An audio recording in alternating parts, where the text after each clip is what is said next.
Hey guys, first off, can everybody tell me whether or not the audio and the video are good on your end?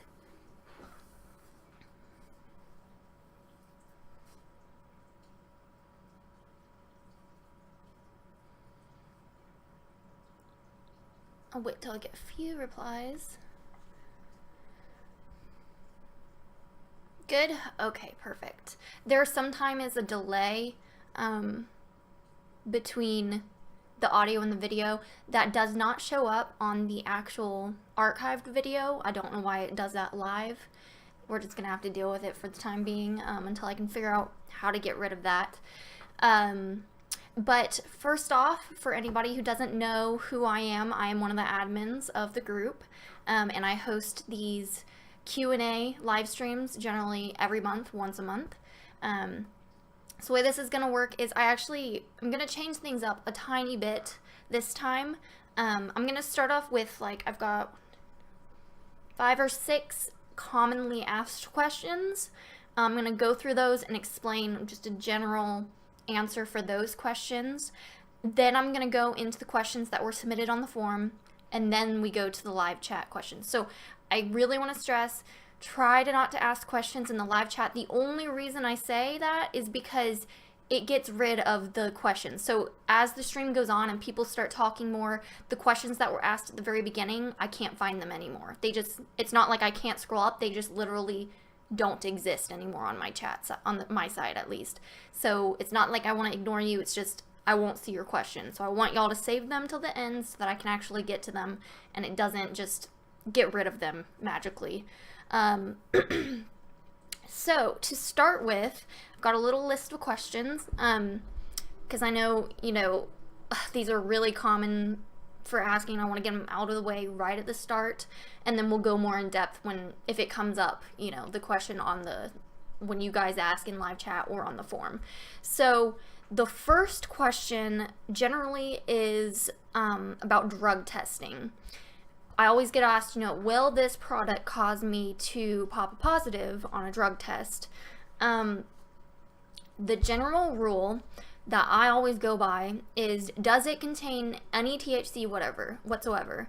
Minuscule amounts, just any, even if it's like 0.0001% THC, which is a teeny tiny amount. If it contains that, I do not recommend taking it if you need to pass a drug test. There are ways where, I'm trying to figure out how to phrase this. There are some products that, you will look at the lab test and it will say that none was detected for THC. There are differences between labs and what their detection limit is.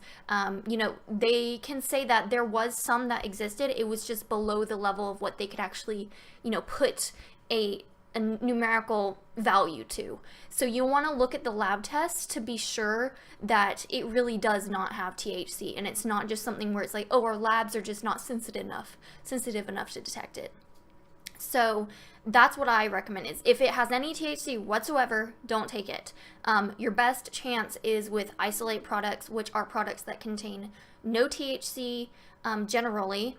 I'll get into that in a second. And that are usually pure CBD. And usually you can find them with a little bit of terpenes, but terpenes don't matter for drug testing.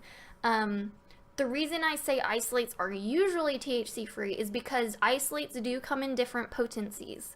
Like purities. The most common one and the one I recommend seeking out is 99.99% pure. You can find them where they're 98% pure. That will show possibly minuscule amounts of THC, even though it's mostly CBD. So just be on the lookout for that. The next question I often get asked is about drug interactions. I'm not a doctor, so I'm not gonna act like one. The recommendation I can make is that you look and see if your drug is listed on the list of commonly drugs that are commonly known to interact with CBD or anything in general, because the what's it called? the group of enzymes that generally causes the interaction within the liver is the P450 group of enzymes. And usually you'll know right away if a drug has that interaction with that group if it says there's like a grapefruit warning on it. I don't want to say that this is any really big cause for concern, because I have spoken to medical marijuana doctors who have done research on interactions with these and work with patients every day, and they haven't had any problems, like no interactions, despite the fact that there is a potential for one. I will say I'm not a doctor, so I can't recommend that, you just go ahead and take it with your drugs. That is at your own discretion, but that's that. Just make sure you're checking for that interaction and deciding based on that. Next question is, what is the difference between hemp oil and CBD oil? This is one of those ones where they can be one and the same, but they may be different. We do have articles on our website that go really in depth and show examples. Generally, very generally, hemp oil will not be CBD oil. Hemp oil is usually actually hemp seed oil. These are products that are derived from the actual seeds of the cannabis plant. And the reason that's not CBD oil, despite the fact that it comes from the plant, is that the seeds themselves do not produce CBD. They do not produce any cannabinoids. So the oil that comes from those is like a cooking oil. People use it for like salad dressings, for skincare products, things like that. Good for you, but it doesn't contain CBD. This is not to be confused with products that use the hemp seed oil as a carrier oil, where they infuse the CBD into it. That's different. That is really common. You just don't want to buy the hemp seed oil purely, like pure hemp seed oil. The stuff you get in the grocery store, the stuff you get at health food stores, you can get it on Amazon. You don't want that. If you want actual CBD oil, the best way to know if it's actually CBD oil is lab tests. Because you will find CBD products that are labeled hemp oil because of restrictions with credit card processors, payment processors, and stuff with the FDA. So really important to look at, lab tests. That will tell you for a fact if it has any CBD in it. Products that I can think of off the top of my head that are CBD oil that are labeled as hemp oil would be like Charlotte's Web. They label their stuff as hemp oil, but it is CBD oil. Okay, let's see here. What is the difference between full spectrum and isolate? That is another question. I kind of went into this with the drug testing, but the difference between full spectrum and isolate is that isolate products will be generally pure CBD. 99.9 whatever % pure CBD. They will generally, like I said, you do need to check the potency and the purity of the CBD, but generally they'll have no THC. They won't have any other cannabinoids. They usually won't have terpenes, but some places call it terpsilate instead of isolate, so they add in some extra terpenes to give added benefits. But usually isolate is just isolated CBD. It's pure. And full spectrum means it's got the majority of it is CBD, but it also has the naturally occurring cannabinoids and terpenes that were extracted from the plant in their natural state.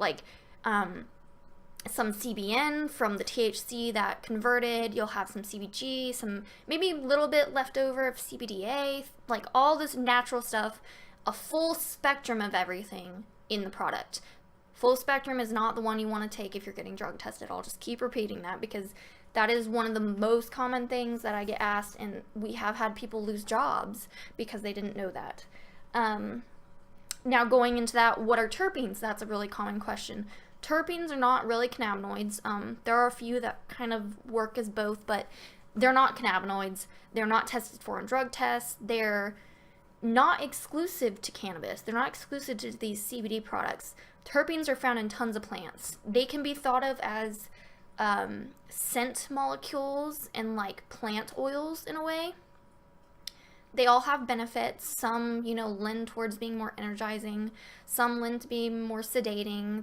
Some are antibacterial, anti-inflammatory, things like that. But they also lend to the flavor and taste and scent.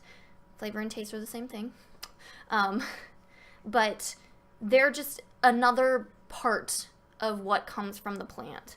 I will say that, you know, when choosing products, terpenes are really important to look at because a lot of people don't realize, but while hemp is mostly sativa stuff, what makes the usual difference between, you hear like indica versus sativa for like stuff that's sedating versus uplifting, is really caused by the terpenes. That's what classifies it as either generally for the effects it gives.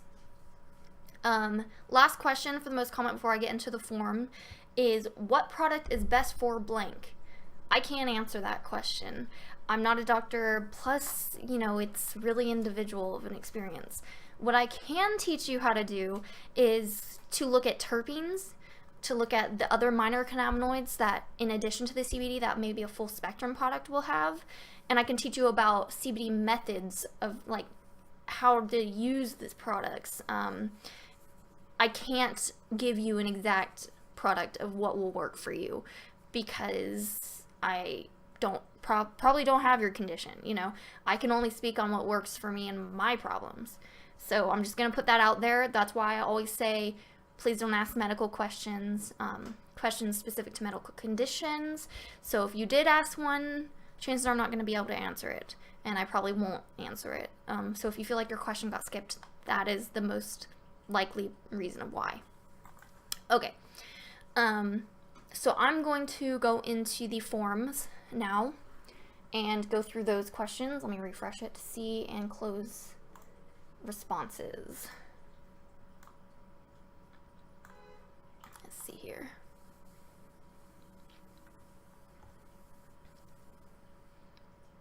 Let me go through. Right off the bat. Come on, guys. First 3 questions are medical questions. Okay.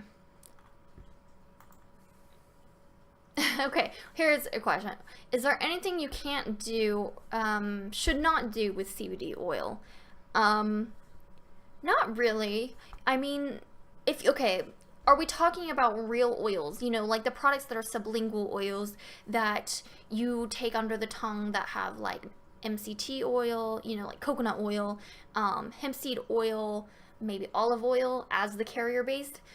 Should not do, can't do, don't vape those. You're not supposed to vape those. Very dangerous, causes lipid pneumonia, excuse me, and you should not do that. Other than that, you know, it's kind of the sky's the limit type of thing with CBD products. Shouldn't waste your money, you know, like you should generally be starting low dose and building your way up, you know. Just I would recommend not starting at like a giant dose because you might not need that much and you're wasting money. But other than that, you know, it's kind of just up to you.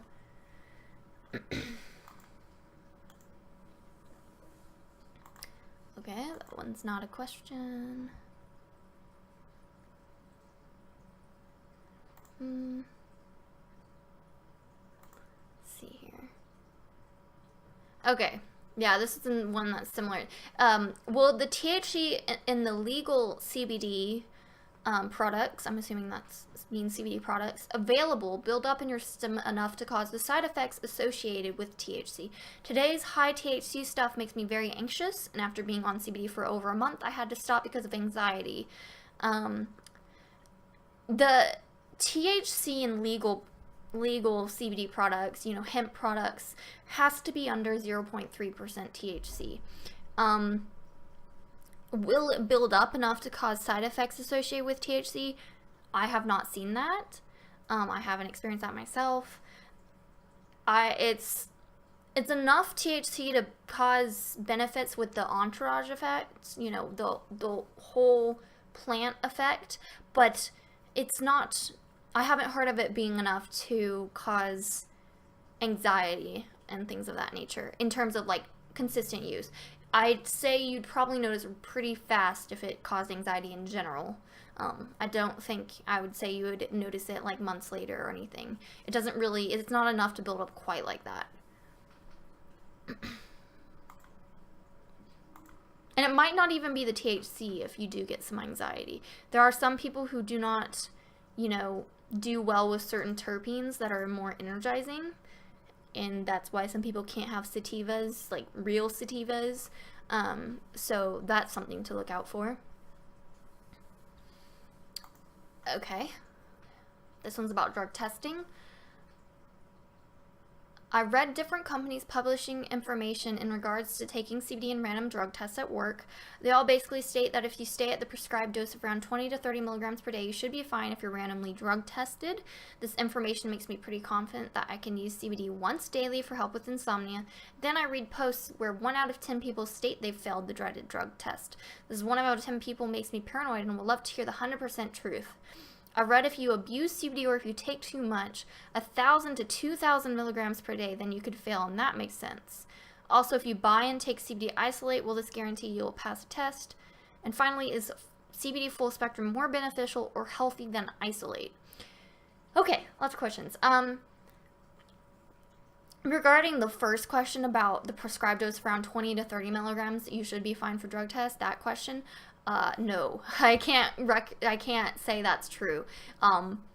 We have tons of people who've popped positive, and I would be positive if I was not taking isolate right now, who have been positive with, like, you know, 20 to 30 milligrams per day, easily within the first week. I would not go by that guideline.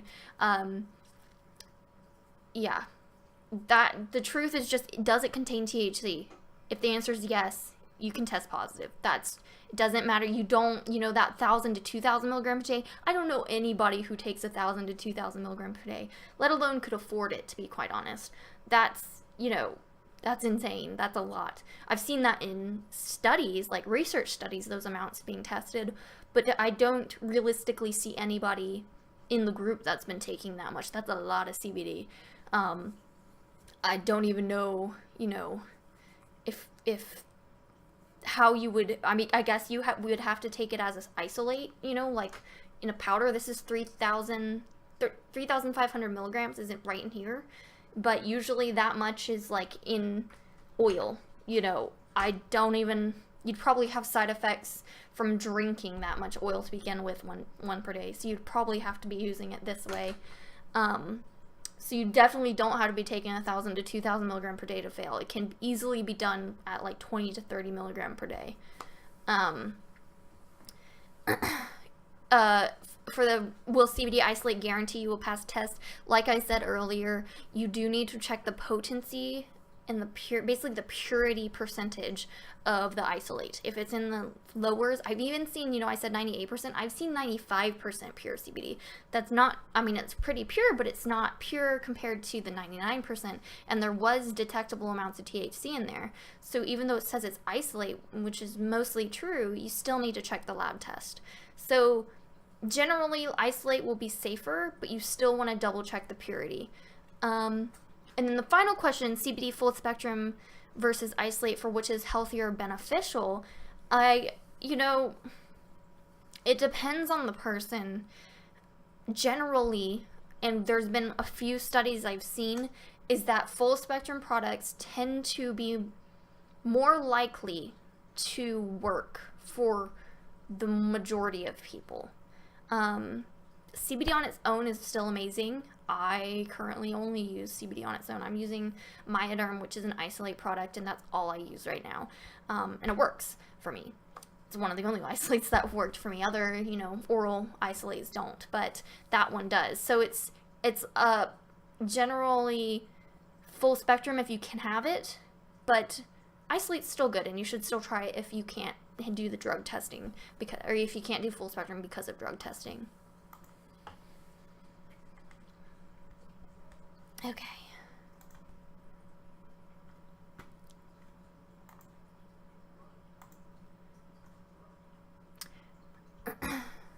So I already went over this one, full spectrum versus isolate.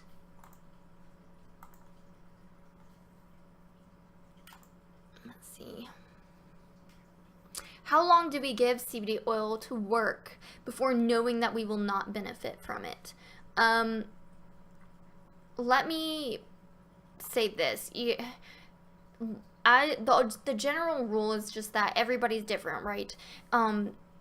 Most people, I'd say, should give it at least a month or two.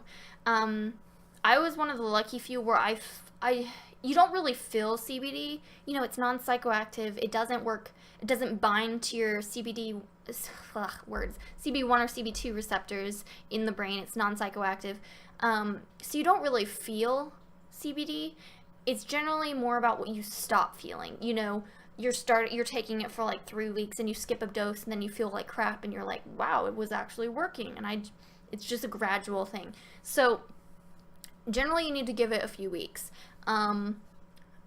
And I wouldn't even just, like, if you've taken it for 2 months and you're like, this just isn't working, but you've only tried one product, you know, that still tells me that you need to maybe try a different product, because they're all different, you know.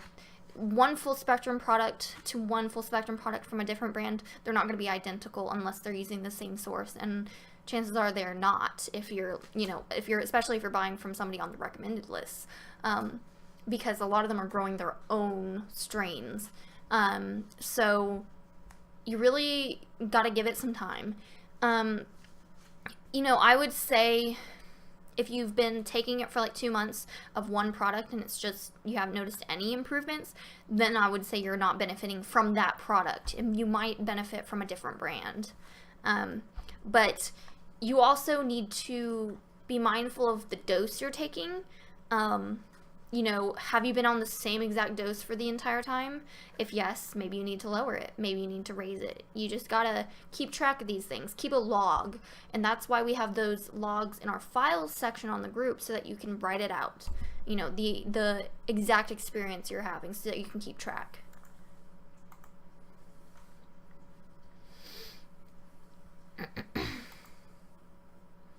What dosing methods do you suggest? Microdosing, etc.? I, in my personal experience, I don't want to say I'm not disciplined enough. I don't want to offend myself, but I don't really have the time to microdose, and I've found that the twice a day to 3 times a day dose, you know, morning and evening with maybe a middle day is you know, plenty for me. But there are people here on the group that need microdosing. They didn't really like the bigger doses all at once. CBD does have a pretty long half-life, actually, so that's why you can do bigger doses. But some people find that they really do need a tiny amount, like less is more, you know, that kind of thing. And so they take a tiny bit all throughout the day. So it's really, you know, I would suggest either one. But you also need to consider, you know, what you're going to be able to keep up with. Are you actually going to be able to keep up with microdosing? You know, are you going to commit to it? That kind of thing. So that's something to consider when choosing.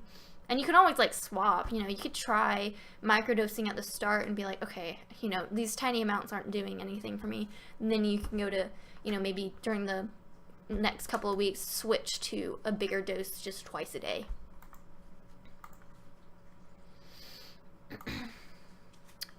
Okay, let's see. Standard advice is that CBD works differently for everyone, that even the same CBD product may not help all people with the same issue. Is this due to the specific cannabinoid, CBD, CBG, CBN, etc., and terpene profile of each CBD product, or to the individual's specific endocannabinoid system quirks, or both? I'd say it's a little bit of both, but especially, you know, they kind of go hand in hand, right? Like, your specific system and your quirks kind of lend to whether or not that specific profile of the product will work for you, you know? So yeah, that's really important to notice, is that when you're looking at products to choose from, look at the lab tests and see how they differ. You know, and look up terpenes, look up the extra cannabinoids, because there's more than just CBD in there if it's full spectrum, and kind of see what they're beneficial for.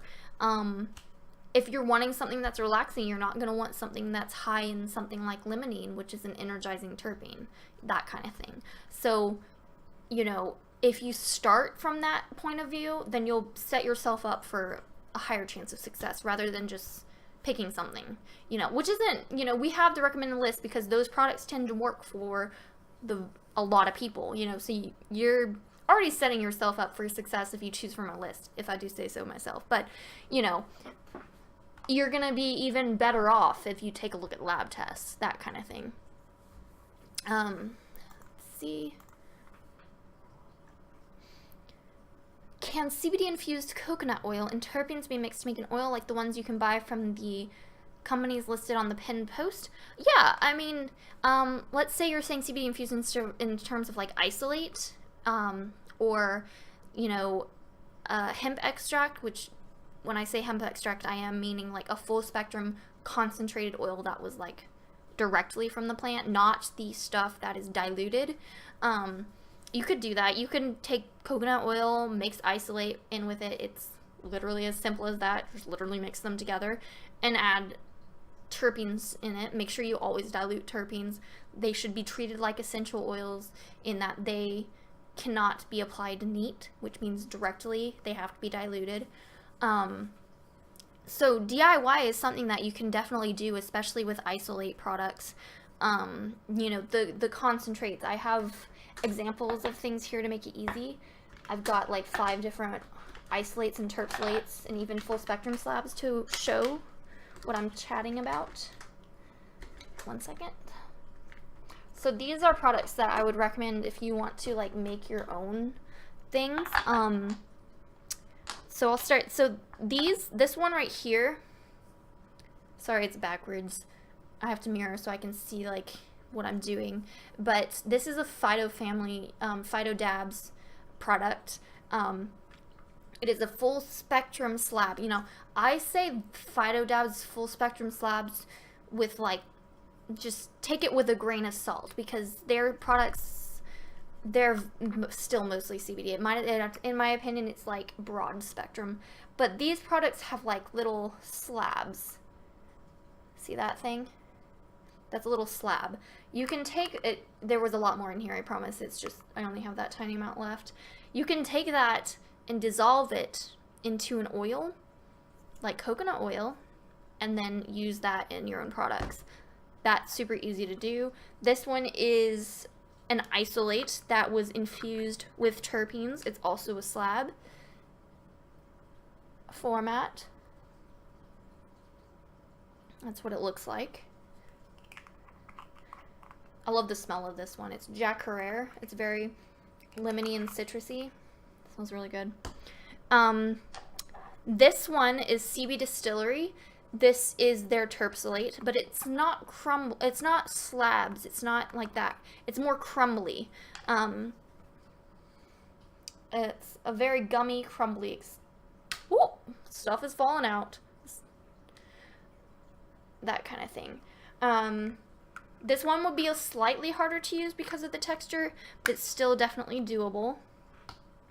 And then I've also got, and that's another slab. I don't need to show that. I've got the pure powder. This is the more common form you see. It's an actual powder. And this is the one I'm going to be using in my DIY videos on YouTube. It's very crystalline. It's kind of sparkly, that kind of thing. So the powder is the easiest to use for DIY products because it just blends very easily. And terpenes, those are pretty standard. They all come in, liquids. It's like an oil extract type of thing. And usually you only need like 1, maybe 2 drops. Okay, next question. What is herxing? I'm gonna say this with take my words with a grain of salt, because when I researched herxing when I very first got into CBD products, is that my understanding is that herxing is more of like, it's not really a detox in the sense, and I generally don't believe in detoxes. I feel like your body's doing that for you, your kidneys, your liver, things like that. But the way that CBD works, without getting super technical, we'll say that CBD, your endocannabinoid system, general system, because you have receptors all over your body, everywhere, it's like a communication system, and it's regulates a lot of things going on in your body. And when you start taking CBD, you're activating that. You know, we do have endocannabinoids, like naturally, things we naturally produce. It's also, we've found it in like breast milk. We found it, you know, we produce it ourselves, but we also need an external help, which is where the cannabinoids like CBD, maybe some THC come in that we ingest, right? And sometimes things in our body, in our system, is not working quite so properly, right? And we're not getting rid of things or handling things the way that we should. I mean, illnesses, you know, chronic illnesses especially, things that just aren't getting better, right? And so I feel like herxing is more of like something where when you take CBD and your system is, you know, awakening, and your receptors are getting saturated and things are starting to work again, you're getting rid of things that weren't working quite right. I'm trying to say this in a non-hokey pokey way, you know. But that's kind of what I think happens. But I don't think that some of the reactions people have might be herxing. A lot of times people get rashes and they say, oh, that's herxing. You know, I'm more inclined to believe you might be actually having an allergic reaction to something, not the CBD, but possibly something else. Maybe the terpenes, because you can be allergic to, you know, oils and extracts and things like that. Not the cannabinoids, maybe. You know, we do naturally produce cannabinoids, so it's unlikely, very unlikely. But the terpenes, some of the extra little ingredients and things in there, maybe the carrier oils, I'm more inclined to believe things like that. But a general feeling of maybe unwellness at the very start of taking CBD, you know, that, yeah, we could say maybe that's herxing. But I wouldn't, you know, be very careful when determining if it's herxing or not, or if it's allergic reaction, because, you know, you could be setting yourself up for a world of hurt if it's really an allergic reaction and just keeps getting worse. You know, getting worse before it gets better is not 100% how I would describe CBD products and using them. That's not to say it hasn't happened, but generally it should be a gradual, you know, suddenly you notice you're not having as many problems. It shouldn't make you feel horrible, you know, that kind of thing. Okay, this question is about like CBD and federal law. I've been trying to refrain in the group and in general from talking about the laws that have to do with CBD, because I can answer this. There is no law that specifically is mentioning CBD in federal law. Not right now. A lot of people confuse this. They will say CBD is legal, you know, in all states. The Farm Bill that they always point towards does not actually specify CBD. Nothing does. There is no CBD law. Maybe at state level now there is. Like, I know some states, like, I think Indiana is putting bill through to legalize CBD specifically. But federal law in, like, the Farm Bill, they don't mention CBD. They mention the plant. They mention hemp. Industrial hemp, to be specific. So, the interpretation of that is like, okay, the hemp is legal, so that means parts from it, constituents of it, must be legal. And that's how we get to the fact that CBD must be legal by extension. So I just want to clarify that, because I do hear people often saying, like, CBD is legal under federal law, and it's like, there isn't really a specific law. It's more of an interpretation of extension of how hemp might be legal. Okay. Which brand has CBC and CBN as well as CBD? Most of the charts for the ailments shows that these work for pain and inflammation. I'm trying to remember. Okay, well, I'll say, you know, CBN, for people that don't know, is really interesting. It's degraded THC. So when THC ages, exposed to heat, you know, light, that oxygen, things of that nature, it degrades in CBN. And CBN is not nearly as psychoactive as THC. It's slightly sedating. It's supposed to be amazing for sleep, that kind of thing. So when people ask me, you know, what CBD product that is legal, under our recommended list that has CBN, it's kind of hard to answer, because if what makes it legal is the fact that it has under 0.3% THC, which means not a lot of THC, we're not going to get a lot of CBN out of it, because you can't make CBN out of thin air, right? It has to degrade from the THC, and we don't have much that we started with to begin with, because that's what made it legal. So, you know, it's hard for me to say how much CBN, and CBN isn't really a focus of a lot of these companies, because they try to, you know, decarboxylate, which means heat, you know, convert I guess I should explain before I go into that, realizing I'm saying a lot of words that might not make sense. For those that don't know, let's put it this way, when the cannabis plant is growing, it is not producing THC or CBD. It just doesn't. It actually produces THCA and CBDA. These are the acid precursors. These come before the CBD and the THC. So in its natural raw, you know, form, there's no THC and there's no CBD. And believe it or not, but THCA is non-psychoactive. So only when we decarb it, heat it, you know, process the plant and convert it into these oils or whatever, or when people smoke it, they're decarbing it when they're smoking the plant, does it convert into THC, which is the psychoactive version, and convert into CBD. So, you know, a lot of these companies are stopping the process early to make sure that they're, not only are they not converting too much THC, which is kind of a legal iffy area, but also so that they don't degrade too much of the product. So you're not going to find a ton of CBN, unfortunately, but what you can do is you can find a product that is higher in the THC. For that, it would be like Charlotte's Web. Like this bottle, this is Charlotte's Web. I have the 100 milliliter advanced version. This is like the first product I ever used. So it might actually have some CBN now, but this entire bottle had 200 milligrams of THC.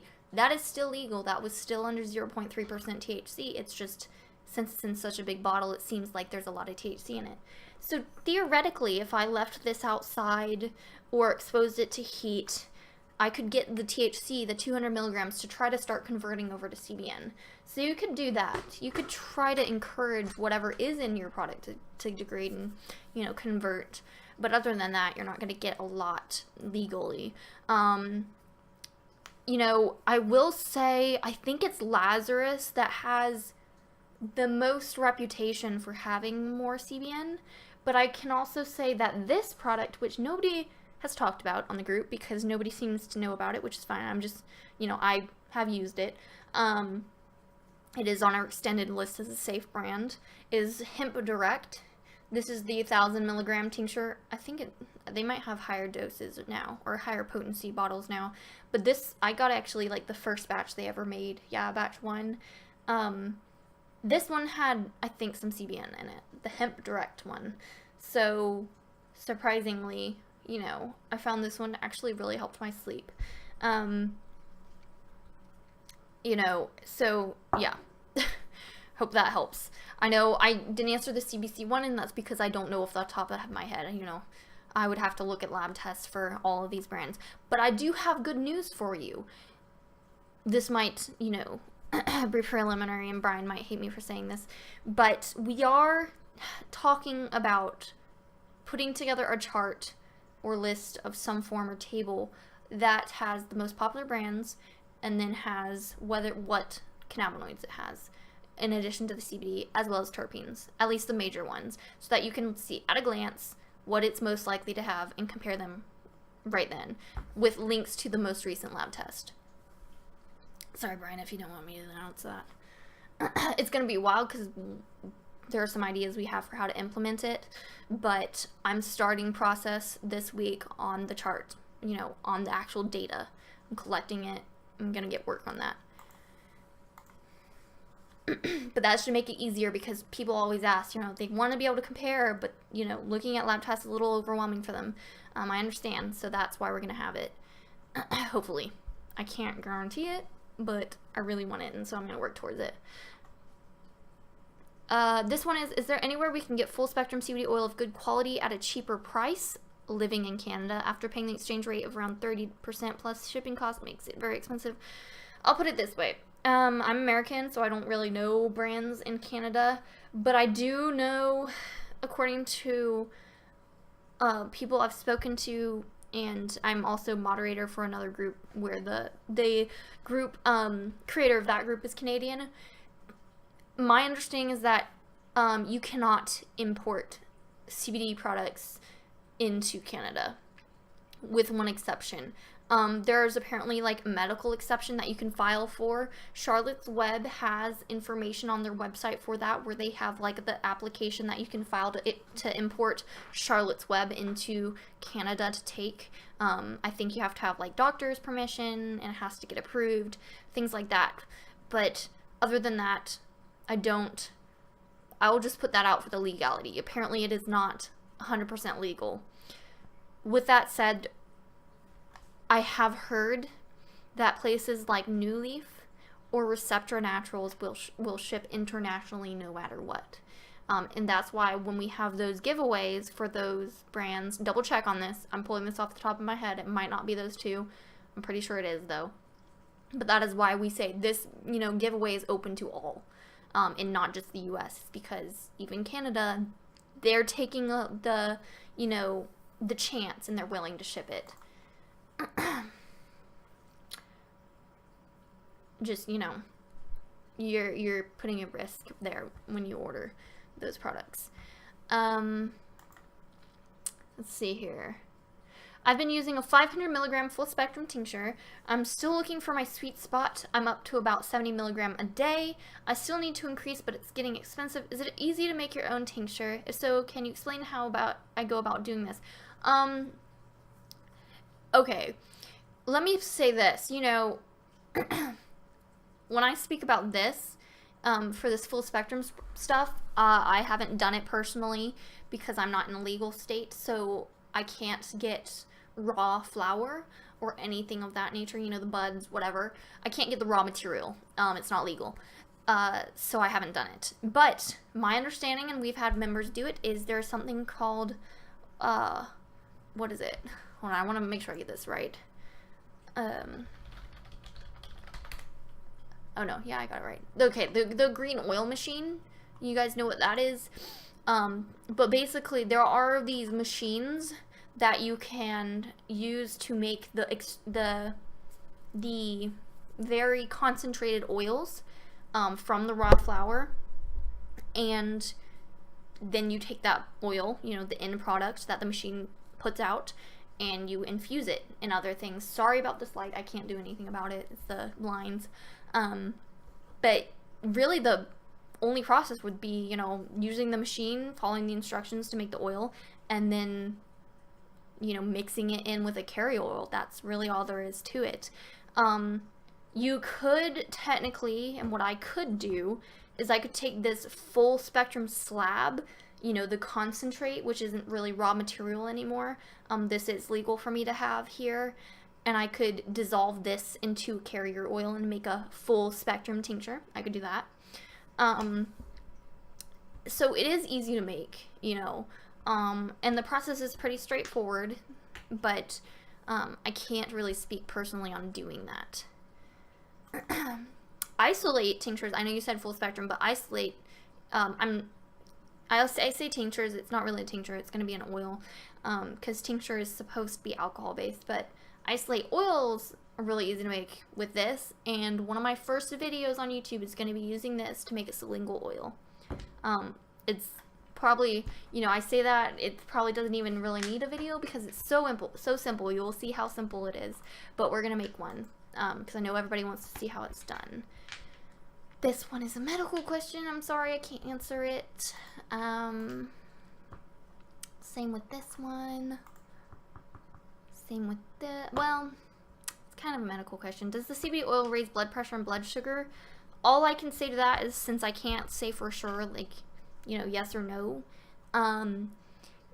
there are research studies that show that CBD is beneficial, and we do have reports of people in the group that have noticed improvements in their blood pressure and blood sugar when using CBD. I will just say that. So you can search in the group for that. You know, just put in the search bar blood sugar, blood pressure, and those results will just come up. Last question on the forums, then we can move to the live chat. Let's see here. I take a sublingual oil at bedtime and sleep great at first, but keep consistently waking up at 2:30 and then not being able to fall back to sleep. I've been thinking about getting a product to vape when I wake up to hopefully help me fall back to sleep quickly. My questions are, how long will a vape cartridge be good if you only use it once a day? Will it dry out and be useless, or is it something you can still be usable for several weeks? Is this a possible solution to my problem, or is there a better one? I've tried Bluebird Complete and Temptation USA GP and have the same result with each. Thank you. Okay, so starting, if you're interested in the vape, how long will a cartridge be good for if you use it once a day? So this one kind of depends. It depends on a few things. One, how big is the cartridge? You know, how much liquid does it hold? And second, you know, the actual potency of it. Because I can have a cartridge this big and it has 50 milligrams, but, you know, that's not a lot. I'm going to need to vape a lot of it to get any effect out of it. Sorry, there's something going on outside the room and it startled me. But if I have this size, the same size, but it has 500 milligrams, I'm going to need maybe like 1 or 2 puffs, and that's fine, and it'll last me like 2 weeks. Or 3. You never know. So I can't really for sure answer that without knowing a specific product. I will say, I'll give an example. Do I not have the cartridge? Okay, well, I'll just say this is it. This is actually not the cartridge I was going to give an example of because I can't find it. This is actually the Johnny Apple CBD Zenergy cartridge. If I remember correctly, it has 250 milligrams of CBD in it. It's isolate. Well, it's actually distillate, but it's isolate for our purposes. And this is how, you know, big it is. I would say, you know, I don't use this Zenergy. It's just a little bit too much for me. The terpenes in it get my heart going. But I use the other ones, you know, the Calm and the Bliss. Let me figure out if I can get the Calm out. Yeah, I only have a tiny bit like left of the Calm. This lasted me with daily use about 2 weeks because it's so small, but it was 200 and something milligrams in here. You know, I one or 2 puffs, you know, that's all I needed. So that kind of gives you an idea. You just need to really look at the sizing of the actual cartridge and how much it holds and the potency. Will it dry out and be useless, or is it something that can be usable for several weeks? It won't dry out and be useless, but you can, because in cartridges and in vapes in general, they have something called a coil, and there's cotton in the coil, and they can, you know, you're supposed to replace them, so they can start tasting a little funky. They can burn and get a little bit of like a burn flavor, so that might happen. It won't really dry out. It's not quite, it doesn't really happen like that. It won't be useless. You just might notice a change in flavor.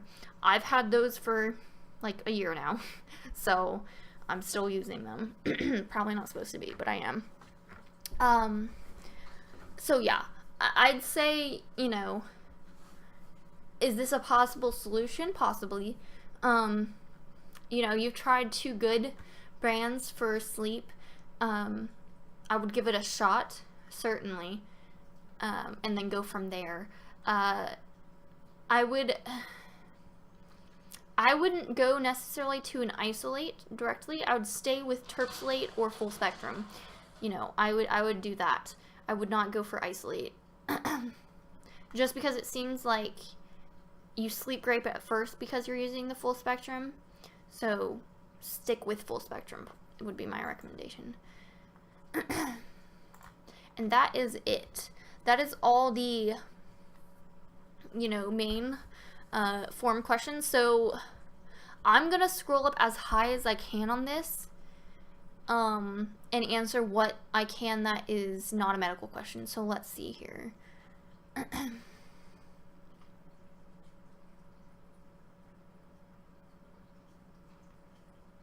Rash or skin reactions, would you advise stopping?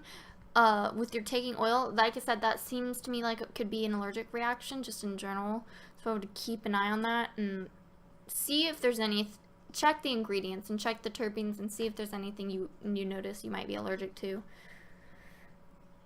Can you begin the stream from the beginning? I don't know actually while it's happening if you can go back to the beginning, but you can watch this later and it will, be saved on Facebook and on YouTube. Can you share your CBD oil with your pet? It depends. You need to make sure that the ingredients are pet safe, and that usually means any flavorings, any additional oils, things of that nature. This is actually kind of starting to blind me if you can't tell.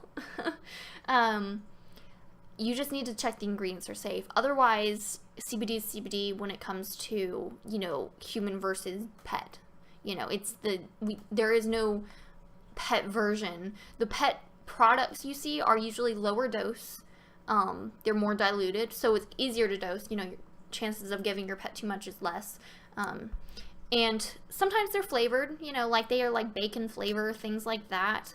Or they have fish oils, things that are beneficial for like pets. So that's really the only difference. But if you have a basic oil, that is just the oil, carrier oil, and the extract, and you get the dose right, then it's the same thing and you can give that to your pet.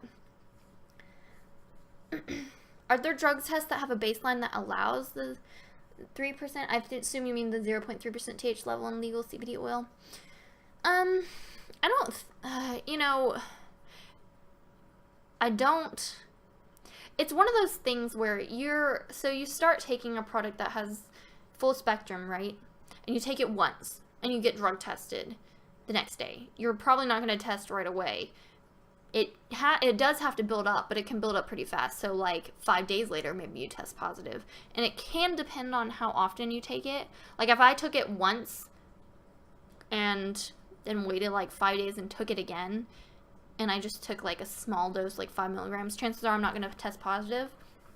But I'd say don't bet on there being a chance that the drug test you're taking is not as sensitive as others. There are different types of drug tests. There's like saliva tests. Saliva tests are very inaccurate for prolonged use. And what I mean by that is, let's say I used a really high THC product like the day before consistently, and then I stopped 24 hours ahead of time, and then they did a saliva test the next day, 24 hours later, like exactly 24 hours later. Saliva tests are not accurate enough to look back that far. So there's a good chance I would test negative. Like, that's actually kind of one of the things I think is decent about saliva tests, is because it shows whether or not you're currently using it while you're at work. It's more for like immediate saying like, are you on it right this second, kind of thing. So that's interesting. So I'd say saliva tests are the least accurate in my experience.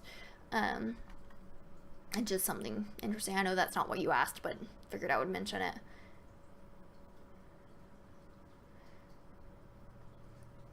I have an old CBD oil from the do not use list. Do I just throw it out and count my loss, or use it sparingly? Depends on why it's on the do not use list. If it's like one of the MLM brands where, the general reason we have them on there is because of their sales tactics and the price, it's probably a safe oil, like you can consume it and nothing bad will happen.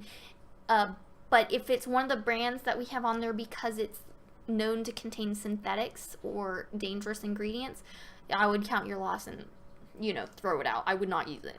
So it depends.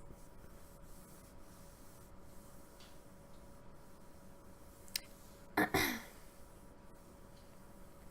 see. What is the best place to purchase good quality CBD for vape at a reasonable price?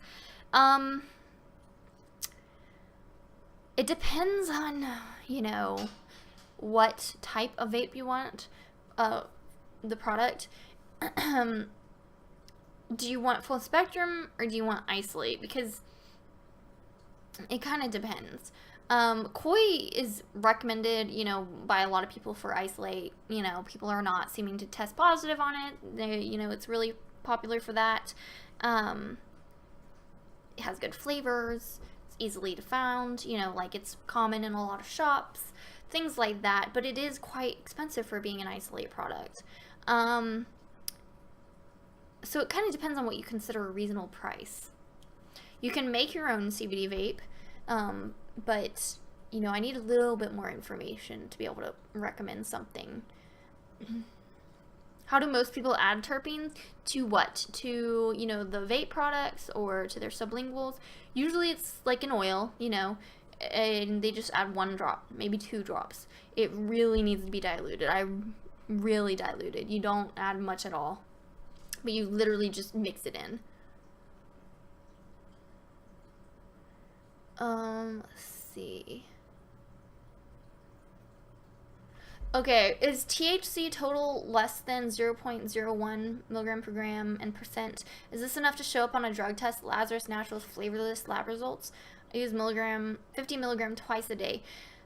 This is one thing. Okay, so Lazarus specifically says not to use their isolate if you're worried about drug testing. And we have had people test positive on Lazarus. You know, so Lazarus is one of those ones where I'm not sure. Their lab test does not say none detected. It's more of like it's below the limit of what they can detect.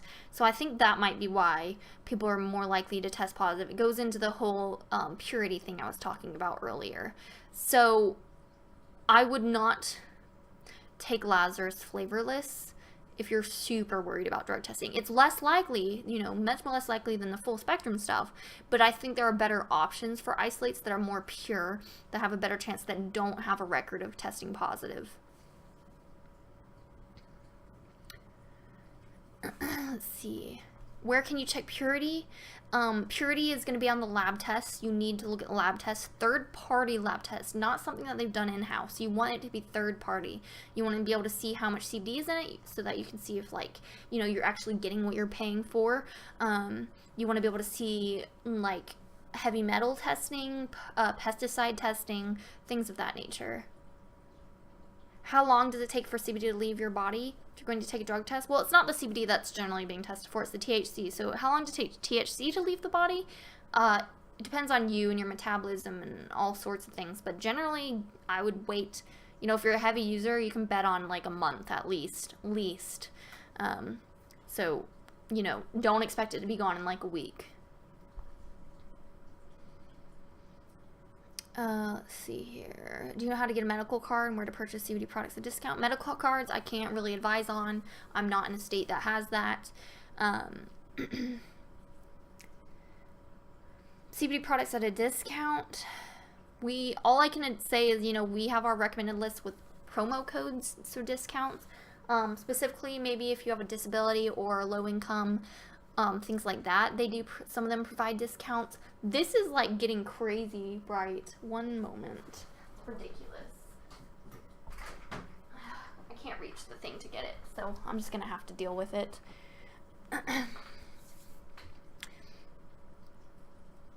CBD oil I have here does not say if it's 99.9% pure or not. How do I know? Again, lab tests. Lab tests will be how you can tell.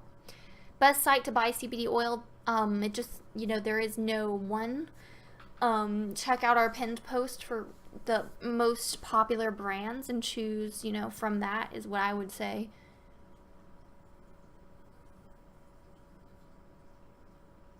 Can you write CBD oil off on your taxes under medical? That's an interesting question, and one that I saw asked earlier.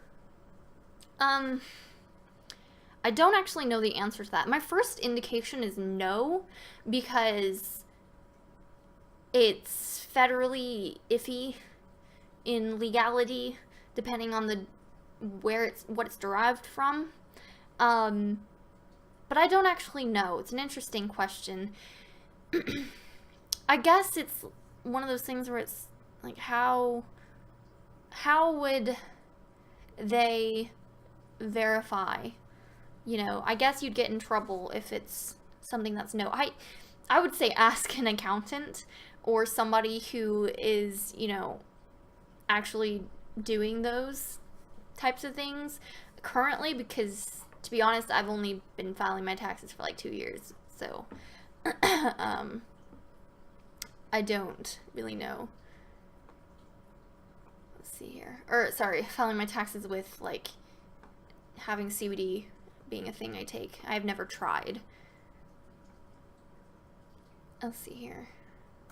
Do all recommended companies have the lab reports on their site? Not all of them have them on their site. Some of them you have to email and contact to get the latest one. This is partially because, you know, some of these brands have had their lab tests stolen and photoshopped, and I guess it's just a kind of a way to prevent that from happening, because if somebody asks for it via email, they at least have a record of what email asked for it, maybe who asked for it, and who possibly could have stolen it. But it has happened where companies have stolen lab tests and photoshopped it like it's their own. It's really horrible. Is flavored CBD oil not as good as the unflavored? The only difference is the flavor. You know, if you're talking about something where literally there's like Charlotte's Web where they have olive oil versus chocolate mint, they're both the same product, just with a different flavor. But if you're meeting with the Lazarus, where they have an unflavored and they're high potency, the difference is going to be the isolate versus full spectrum. And whether it's good, it could be dependent on if your body responds to one better than the other.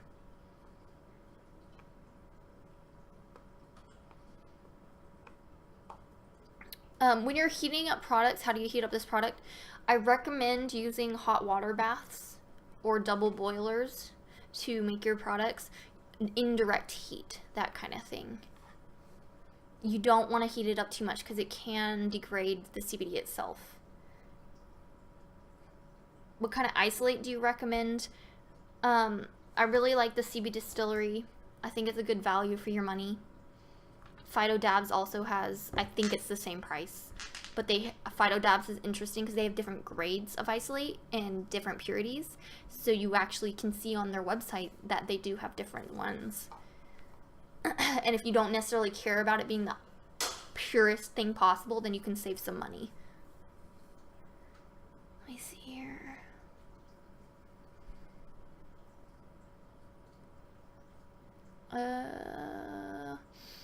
Market in Europe. Okay, I get a lot of questions about Europe.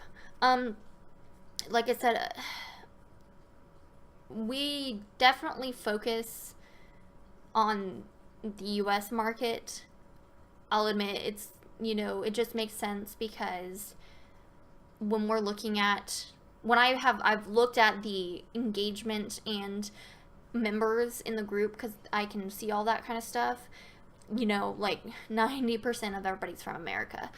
So I do apologize that we don't have more for Europe and Canada and things like that.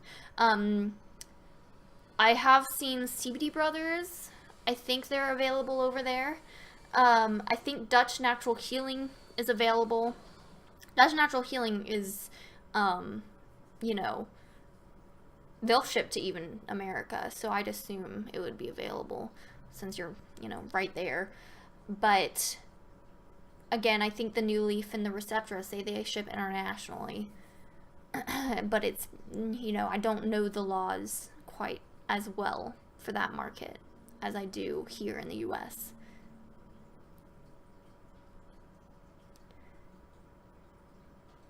I have not used Lazarus Naturals Isolate with terpenes. Valencia Orange, I haven't used their isolates. Does vaping work out cheaper than the oil? Usually it does not. Usually it does not. It's not quite as cost effective as oil.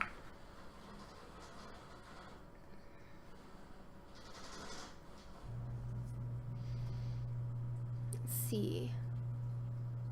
I'm getting questions about how many drops in 0.5 milliliters. I can't answer that. You know, the only way you can do it is count out how many drops you get.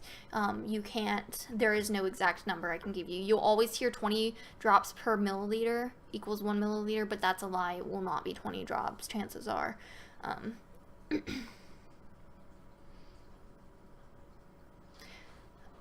I found a website that sells Charlotte's Web vape pen for $30, but only had 70 milligrams. That seemed high. That's actually why the Charlotte's Web pens were discontinued. They were not very popular because of the price. You might not know that, but yeah, they don't make those pens anymore. So any any products you find out of the Charlotte's Web vape pens will be old stock. Might be expired, I don't know. It's been like a year since they've had those, over a year. So, yeah, that's partially why. I'm surprised it's that price. I think it was like $30 to $40 to begin with, so I'm surprised it's not discounted even more. Where are third-party lab reports available? Usually on the brand's website or by email. If they don't have lab reports, don't use them.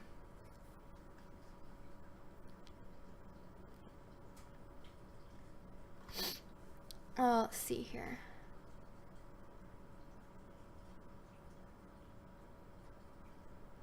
Lazarus Naturals, I know, it's kind of disappointing. But I think it's something I need to clarify later on when maybe on the website we'll put a notice about it. But let me make sure that it's understood that you're a lot less likely, because Lazarus is still considered an isolate, but I think it's just because of the way their lab does their testing, there might be minuscule amounts of THC that technically is, their lab just can't detect it, but it's still there, unlike some of the bigger labs that do testing.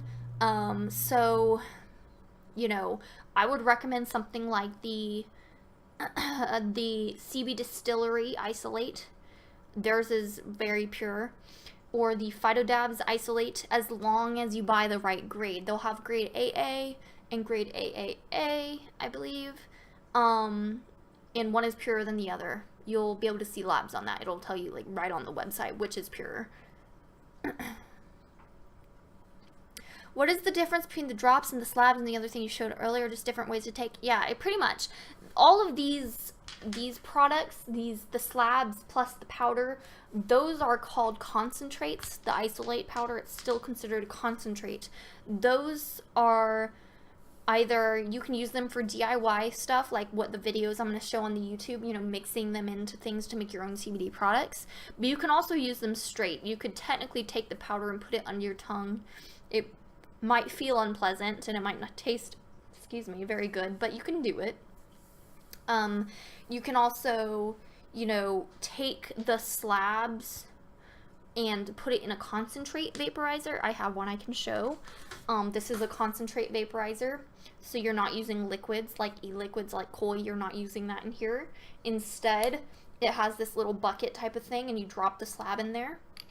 It heats it up, vaporizes it, and use it like a regular vape. I think this is a great way to get around any additives, like if you're uncomfortable with PG or VG or any other additives. This is a great way to get around that. It's also very strong in the sense that you're not typically using this all day. This is something where the tiniest bit of this, let me show you. This is 500 milligrams right here. That exact amount is 500 milligrams. It doesn't look like much. It's very concentrated. So I can take a tiny bit of that and get, 50 to 100 milligrams in one vape, just one inhale basically, or one use of the vape. So it's not something where you're sucking in on it all day like you would with possibly an e-liquid pen that's lower potency and diluted in a liquid. And the drops, the drops are very, these are taken sublingually. It's very basic and standard. I could technically take this in, like, if I had, like, my elbow was sore, I could technically drop this on the elbow and rub it in, and it would be a topical then. But commonly the stuff in the dropper bottles is going to be sublingual use. I mean, you can have dropper bottles that have vape liquid in them, but usually, those will be, sometimes those are like a pinch bottle instead of a dropper.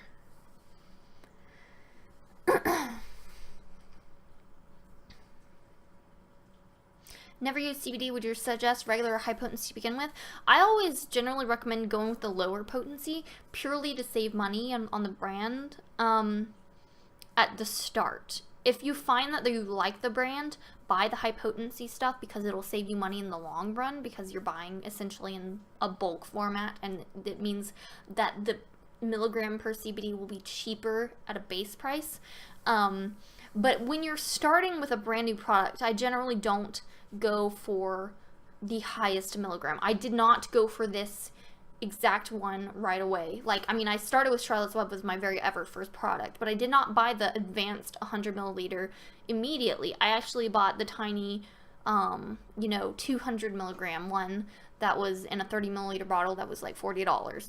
I used that for a month, realized I loved it, and that's when I bought the giant one. But if I had hated it and I bought this giant one, I would be out, like $270. So that's something to keep in mind. Do you prefer Four Corners Cannabis or Lazarus high potency? Okay, I haven't tried Lazarus. I can't. I do get drug tested currently. I'm only using the Myoderm stuff, which is the little, the transdermal, not topical. This is a transdermal cream. So that's what I use for my migraines in general, everything right now. So I can't use either Four Corners Cannabis or Lazarus right now, and I haven't tried Lazarus. I have tried Four Corners Cannabis. I will say that. I did try their oil, sublingual oil, and their vape liquid. I have some still in this vape that I never cleaned out. Four Corners Cannabis is just an awesome product. Out of all the ones that I've tried, I will say that Four Corners Cannabis felt... I say this hesitantly because I don't want to make it sound like any of the brands are bad compared to Four Corners Cannabis, but there is a level of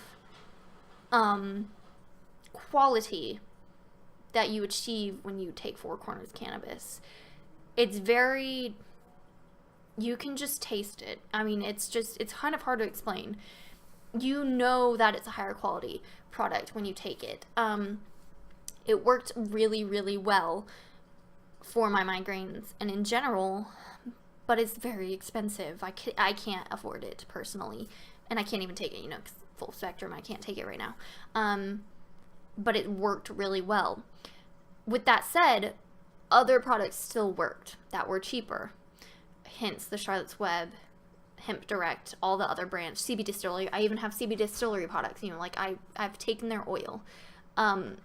They still worked and were cheaper. Four Corners Cannabis worked a tiny bit better, but it did not equal so much better that it was worth paying so much more. If you can afford it, then yeah, by all means go for it. But people love Lazarus and enjoy it, and it works amazingly for them, that it makes a little bit more sense if it still works to go with a cheaper option, right? Now, I will say that I completely understand why Four Corners is expensive as it is. They really do have a different... They have their strain, I think it's called Matt strain. I don't know if that's how you pronounce it, but it's M-A... There's like an apostrophe A-T, I think, if I remember correctly. They know their strain. They made the strain, they bred it, and they have testing on it. They grow it there. Those guys that you talk to directly are the ones growing it, and they bottle it themselves. They make the labels themselves. They package it themselves. They've grown a tiny bit, but it's still a very small operation. Not something to be unaware of. And they have one of the highest myrcene terpene percentages I've seen, in a hemp product. So they definitely have something unique. You just really need to see if it's, if how expensive it is really worth it compared to maybe something that's cheaper that still at least works somewhat. Just, it's very individual. You really just got to try it. Let's see. Is Medterra CBD same as CB Distillery? No. Well, no. CB Distillery, their main products are full spectrum, and Medterra is isolate, so they're not the same product. Who'd you suggest to buy from for people on a budget? I've seen, Lazarus has time and again shown to be one of the best values. Rated not just by us, but by members of our group when we do our polls.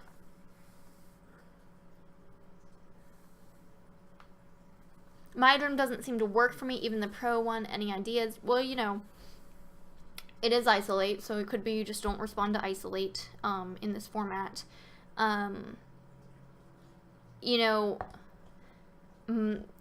Isolate, again, is one of those things where it just depends. But it's it's been surprising to me because I always, prefer full spectrum. Just putting that out there. And I have tried sublingual isolate, like Cat's Naturals. I actually really like the flavor of Cat's, especially with the peppermint, tastes like a weak peppermint tea, very pleasant. But isolate doesn't have much flavor to begin with, so that's not surprising. But I wonder if I just wasn't taking enough isolate, because there is a range and a way that CBD works, and it's generally a bell curve. And the range that CBD works is much narrower with isolate, and typically a higher dose than you would take a full spectrum. Typically. There's always going to be some outliers, and somebody's going to comment saying that's not true. But typically the studies have shown that the range that CBD isolate works in is narrower in dosing than full spectrum, and it's higher than at doses than full spectrum. And so the fact that this is transdermal isolate, I think, is the why it works, because it has a much higher bioavailability than the sublingual oil I was taking. So I think it's just, I've reached a dose that works for me. Maybe the dose you're not taking works correctly. I don't know how many pumps you're using, things like that, what you're using it for. So it kind of depends. You might, if you want to keep trying transdermals and you're like, okay, Myaderm is just not working, Sarah, stop suggesting it, then I would say Mary's Nutritionals has transdermal products. They have a gel pen, they have a patch. Those are also great. I've been really wishing I could take the patch right now and just slap it on my wrist lately, because we've had these insane weather changes, and that's what I use the patches for. They're expensive, but I would hoard them and save them for massive weather changes. I would start putting the patch on like a couple hours before the storm would move through, and that would prevent a lot of the issues I would get with my migraines that would get triggered by the pressure changes. Great for that type of thing. And of course they have like their gel pen and their actual, transdermal creams that you can also try. They do tend to be more expensive though, because they're transdermal. And they are full spectrum, whereas the Myaderm was isolate. Mary's Nutritionals, their products are full spectrum.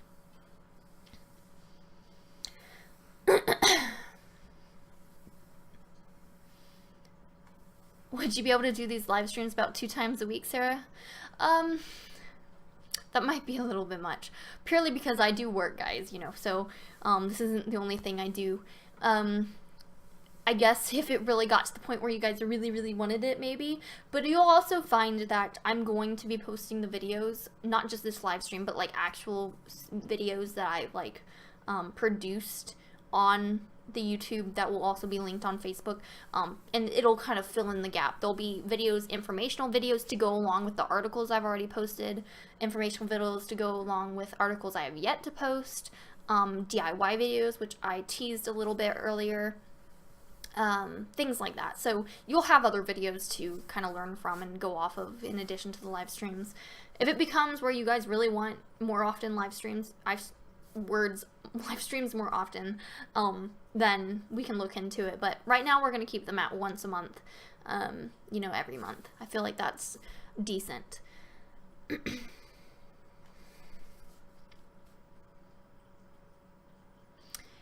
Is 1 week a realistic time period to wait in between adding drops while trying to find your helpful zone? Do you mean when you're increasing your dosage? If you mean that, I'd say a 1 week is good. I typically, when I say, when you're first starting out, I recommend that people start around 5 to 10 milligrams a day, wait a week on that dose, and then increase. So I'd say a week is good. Some brands recommend even longer. They recommend 2 weeks. I feel like 1 week is a healthy medium for people that are impatient. And what most people have found is okay for a steady pace to move at, without being too fast or too slow to where you lose hope, Let's see. Any other questions? I hope I didn't miss anything. I know if there were ones I intentionally skipped over specifically because they're about specific medical conditions that I can't or do not feel comfortable answering because, like I said, I'm not a doctor.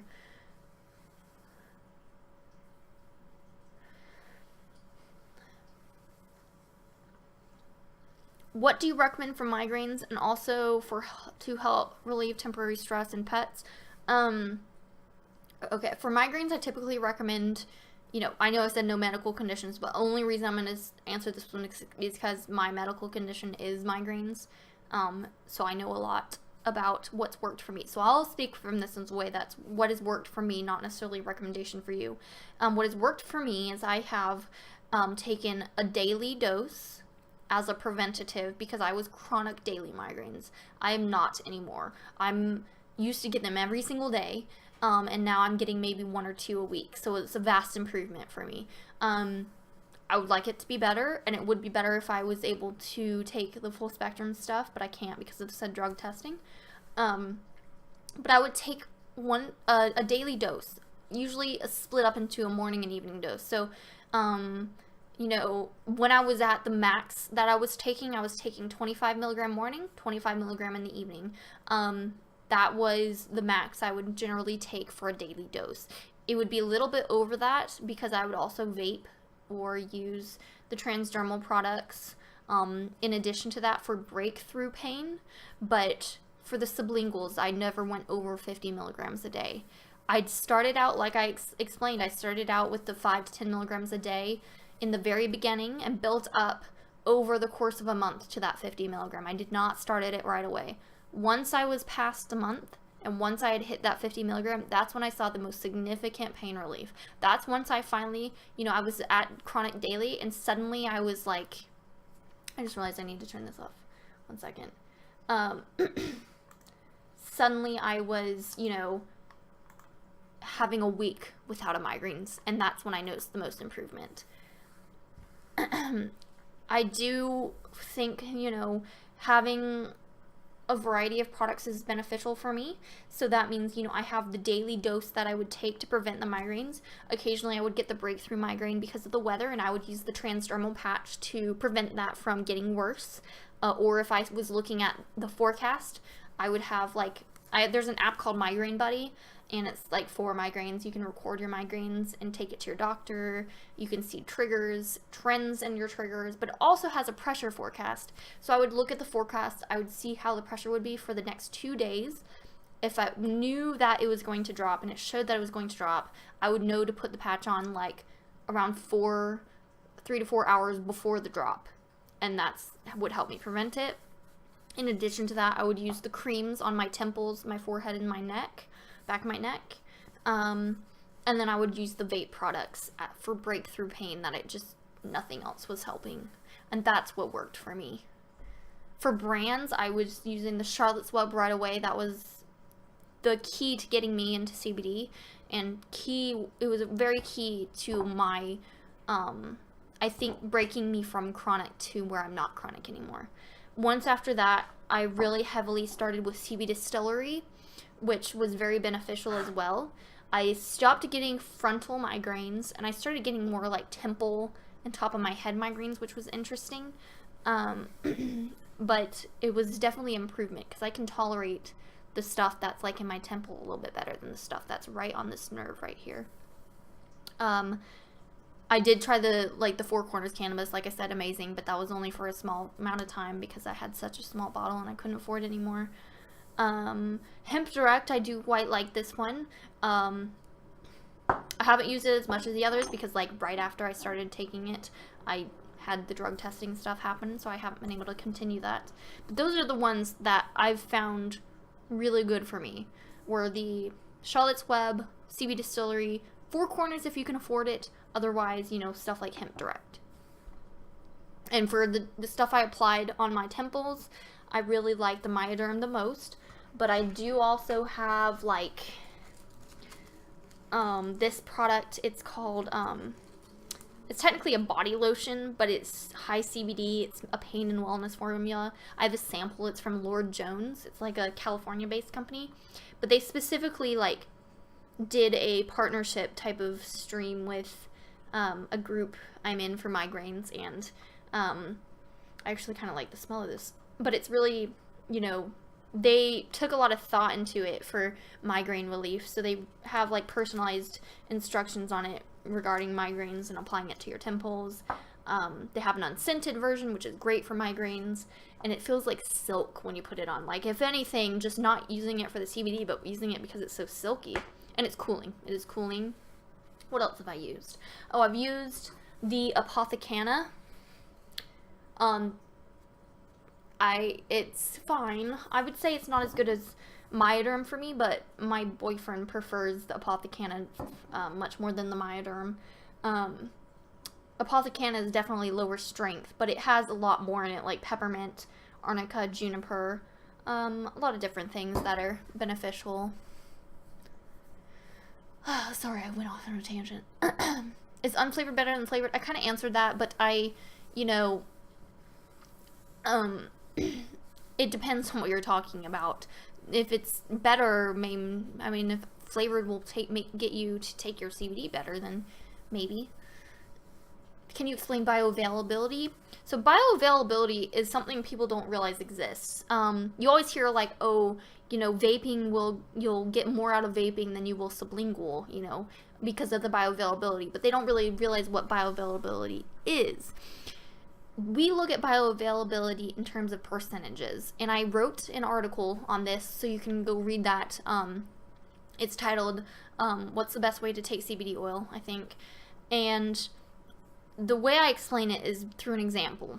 So let's say I'm taking a sublingual oil, and the bioavailability of sublingual oil use is 25%, but I'm taking, 25 milligrams of oil, compared to,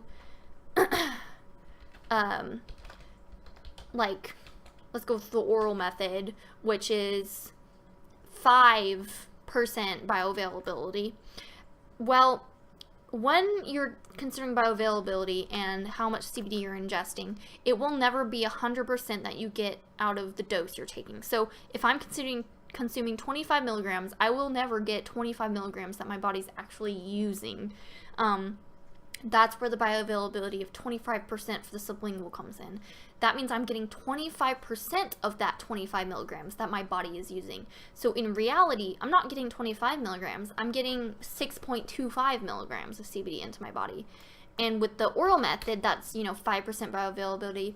If I'm consuming 25 milligrams in a gummy and it has 5% bioavailability, I'm only getting 5% of that 25 milligrams, which is 1.25 milligrams. That's barely anything, So that's why it's important to look at bioavailability and realize just how different they are between the methods, and can help you decide what is most cost effective, what is, more beneficial for your condition, things like that. As a delivery method, are suppositories better for specific areas? Well, suppositories aren't applied in specific areas. I mean, you know what suppositories are, right? But, let's see.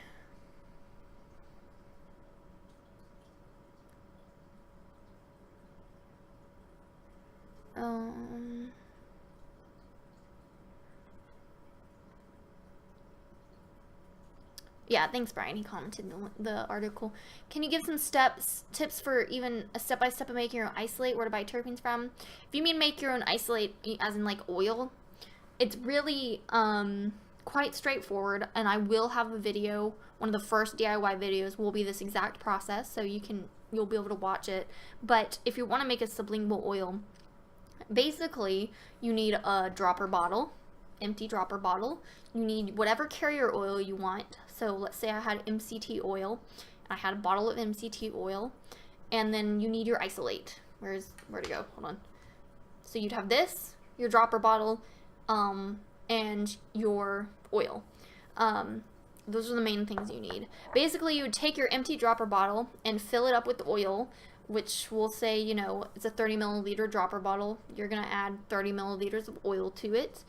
And then you would literally just add however much CBD you want in isolate. So let's pretend I wanted to use all 3,500 milligrams of this. I would pour all of this into the dropper bottle that now contains the oil I want. It would probably not dissolve right away. So what I would want to do is close it up, shake it really fast, then drop this entire thing in a hot water bath. That'll help it dissolve. And once it's dissolved, that was it.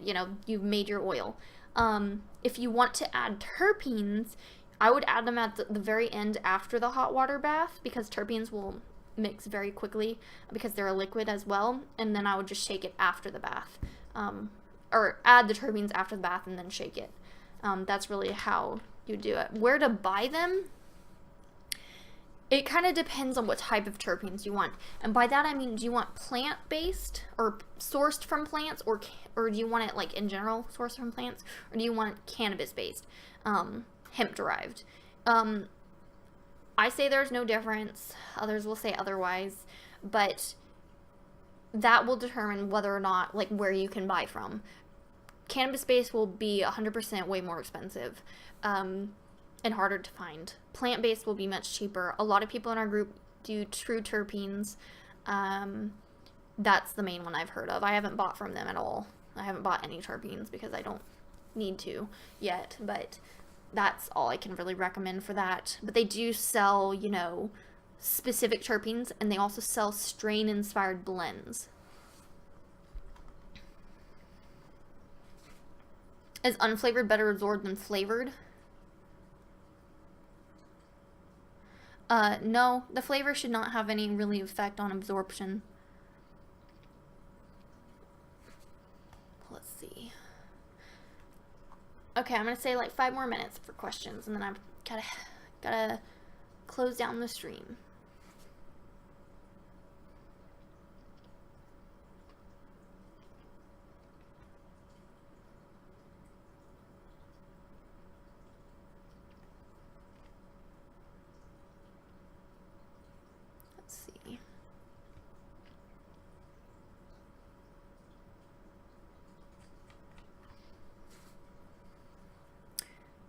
Any more questions?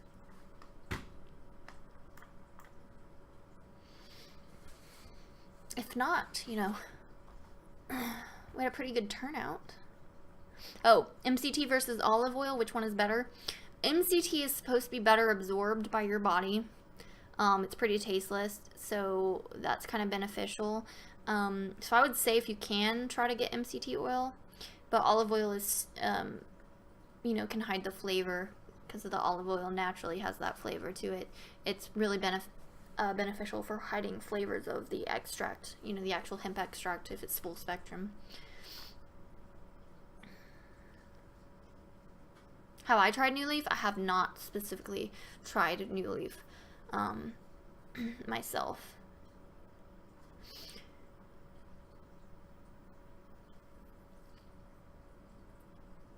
Olive oil is still a good carrier. You can, it's just MCT shows that it increases bioavailability in sense of how it helps it absorb through the mucous membranes. It's just a little bit better, but people can be allergic to it because it's often based from coconut, you know, so it just depends. And it's especially useful if you make an isolate out of it because then your oil would be basically tasteless. Why does CBD topical work for me, but sublingual does not? Work for, like, physical conditions, like sore muscles or joints or something. I don't know. It could be because of direct application type of thing, but it depends what you're using it for. Can CBD sugar extract added to vape juice? What do you mean by CBD sugar extract? Are you talking about, like, that actual stuff that they sell? It's like the ruby sugar or something like that. It's like a literal sugar. If so, can that be added to vape juice? I don't know if that's safe to vape. I don't know. I've never considered using it for that purpose. Are you just wanting to sweeten it? MCT is monochain triglyceride oil. Is that correct? I'm gonna double check. Medium chain. Sorry, medium chain, not mono. Medium chain triglycerides.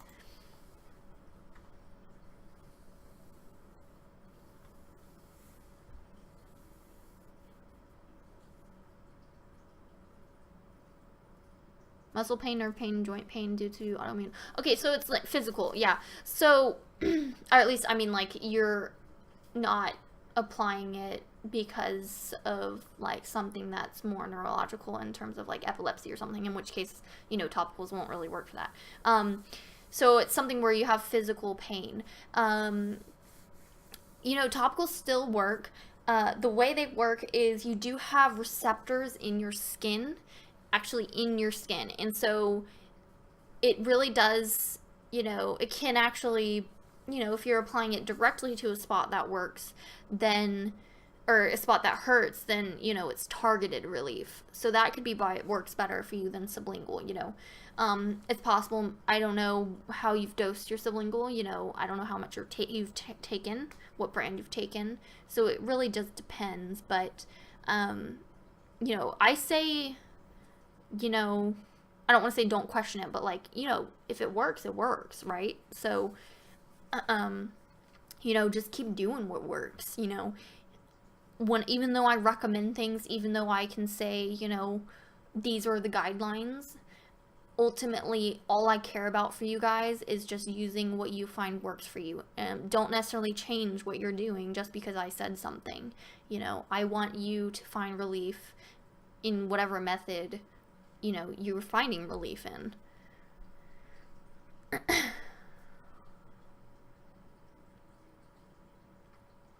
Is it okay to add additional terpenes to the mixture for vaping? Yeah, people do that. That's fine. It should be okay as long as it, is properly diluted, which usually means like 1 drop.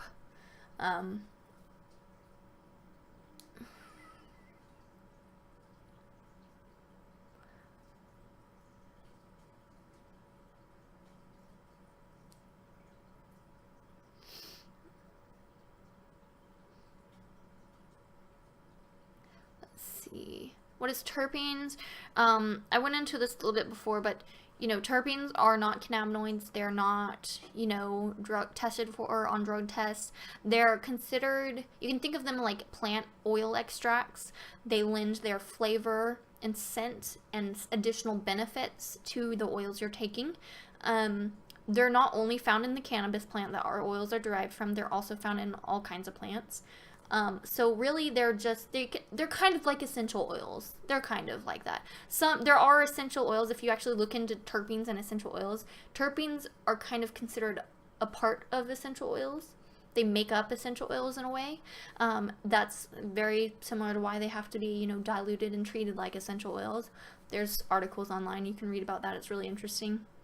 But basically they're just another constituent of hemp extract or the oils that we're extracting from the plant.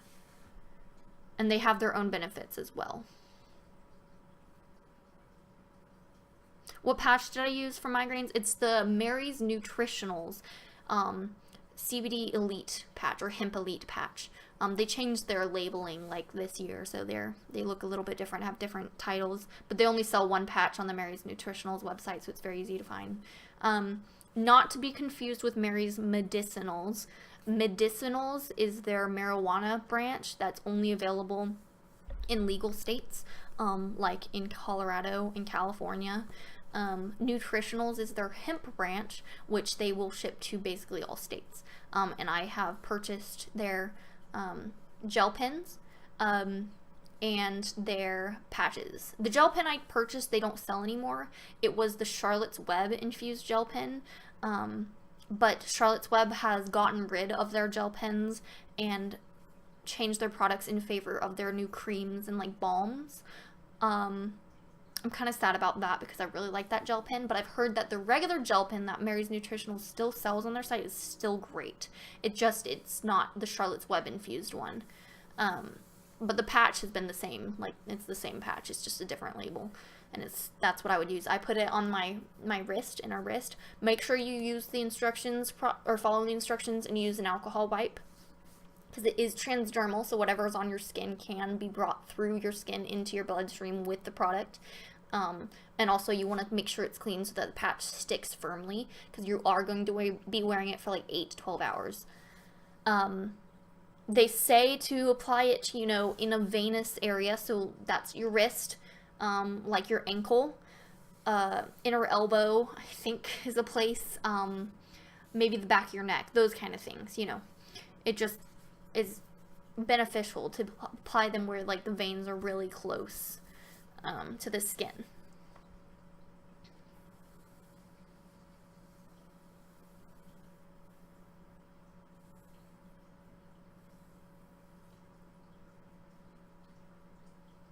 Can you cut the patch in half? Yes, you can. That's the benefit of their products and their patches.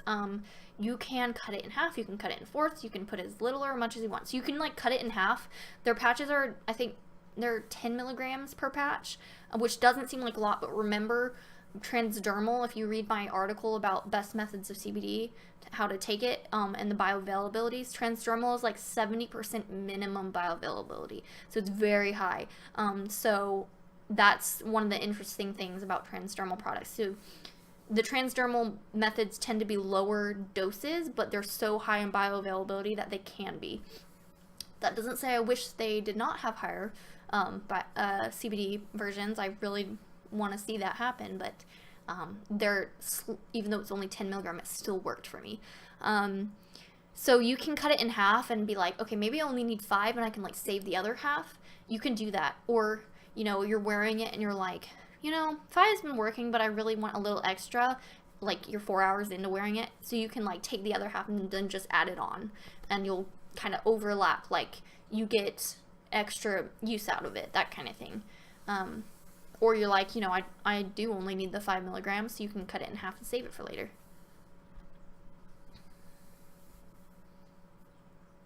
Which one is the one with THC in Colorado and California? That's Mary's Medicinals, not Mary's Nutritionals. Nutritionals is the hemp branch. Medicinals, Mary's Medicinals, is the marijuana branch. And they have more on the medicinals. I'm very envious. They have, I think, a CBN patch. They have CBN gel pens. And CBN is that thing I said that's like really great for sleep and amazing. And very unique. They have like CBDA gel pens and patches, I think. They have like a lot more variety than just CBD. On the Nutritionals branch website, they only have one patch. All their stuff is just going to be like CBD. You know, hemp, legal type of thing. Do you have to heat the terpenes from 2 terpenes? You don't have to heat it. The drop should be just fine. Just adding them straight.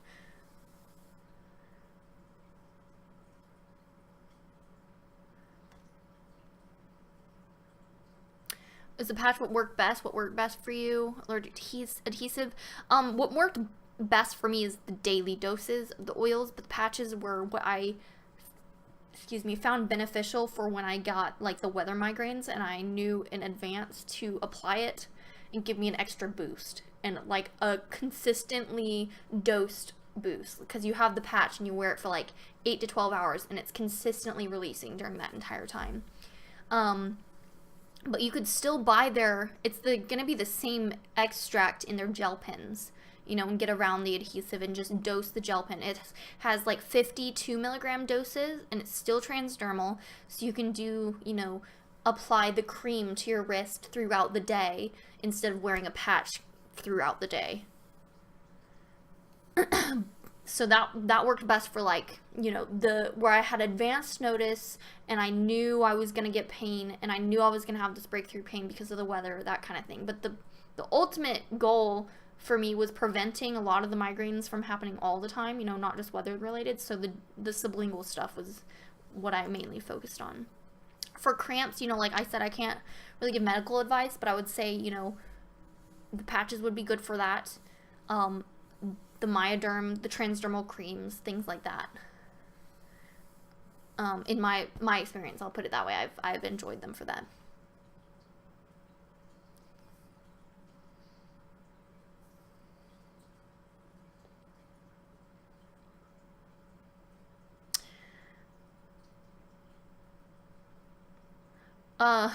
Will CBD oil without THC help pancreatitis? Did I say that right? Am I reading this right? Yeah. Pancreatitis. Sorry. It's really tiny text. It's hard for me to read. If you can't answer, just tell me. I'll move on. Please, yes or no. Like I said, I can't answer medical questions.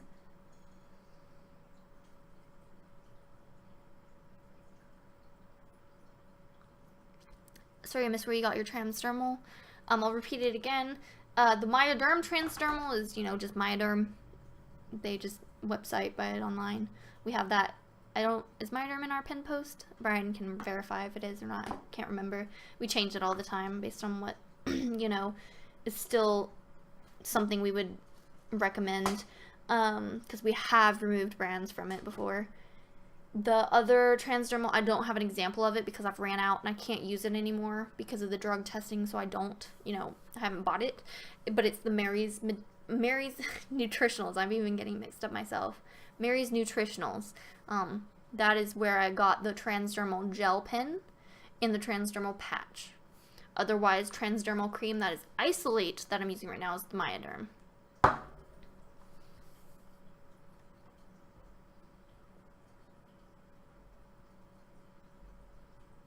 I'm looking for a site to buy from under the legal limit for, I think that's meaning Florida. That'll be hemp products, I'm assuming. That's what you mean by legal limit. That will be, any of the brands generally in our recommended list in the pin post on our website. On the files section, there will be an extended list of brands. A lot of people don't realize that list exists. We do have an extended list. So yeah, I think I'm gonna stop there because we're all approaching 2 hours, but this has been a great live stream. I've had a lot of interaction during this one, so that was fun compared to the others. We will keep doing this. We do these every month, once a month, usually at the very beginning of the month. It seems like most people wanted Sunday, and that probably, counted for some of the participation and people viewing, so we'll probably keep them on Sundays around this time. Keep an eye out for the videos, on the YouTube. That's where I'm going to be posting, the DIY videos and more in-depth basic topic videos. So I'll have a video on like full spectrum versus Isolate to go along with my article that I wrote on the website. I'll have a video about drug testing to go along with whatever we have on the website, and also reviews. I'm going to start doing, product reviews on all the things that I've tried and have like an actual review, not just an article I wrote, but a physical where I show the product, talk about how it tastes, like things like that, so you can watch video, because I know not everybody likes articles. So we'll have all that stuff, so be looking forward to having those videos. Hopefully once or twice a week a video will be posted. It kind of depends because I do work and things like that, and I do still get migraines. They're a lot less likely, but I do still have some chronic conditions that I need to work around. So a little tentative on the timing and timeline, but expect it. So let's see. Yep. I do see I'm still getting some questions, but they seem to be the same questions that have already been asked. Don't worry. This video, once I end it, will be archived, and you'll be able to watch the entire thing from the beginning and pause and fast forward, rewind at will, and it will be on YouTube. We do have, a YouTube, like I have just explained, all those videos, that will be, all of these are saved on. So, you can watch this entire stream again as many times as you want, so don't feel left out. I'm going to open up the form right now for questions.